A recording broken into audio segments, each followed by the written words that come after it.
Sir a lot of students have this thing कि जब RC के पैसेजेस पढ़ते हैं तो जोन आउट हो जाते हैं, तो like how to avoid that? ये कॉमन प्रॉब्लम बहुत सारे स्टूडेंट्स के साथ है।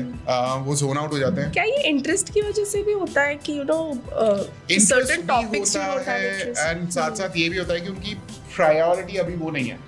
हाँ उनको लगता है कि उनकी प्रायोरिटी वो है, but deep down their mind उनके दिमाग में कुछ और ही चल रहा होता है। कभी ऐसा हुआ है कि सुबह को 4 बजे का सपना आपने सुबह को 4 बजे का सपना देखा, but at the end of the day आप भूल गए कि आपने क्या सुबह को देखा था?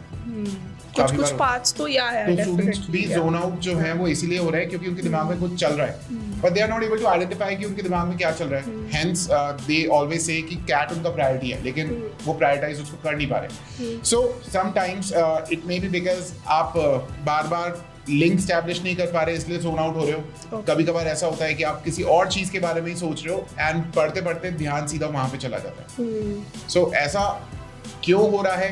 Right those reasons, no need of telling it to anyone, it is for your own knowledge. Write those reasons कि उस टाइम पे क्या हुआ, and this should be done immediately after you take the mock, या फिर आप जब assignment solve कर लिया उसके बाद आप लिखो कि वहां पे क्या हुआ, and keep that copy intact. Over the period of time आपको पता चलेगा कि आप जोन आउट क्यों हो रहे हो, एंड फिर उसके ऊपर वर्क करना जरूरी है। Okay, alright, I think very well said.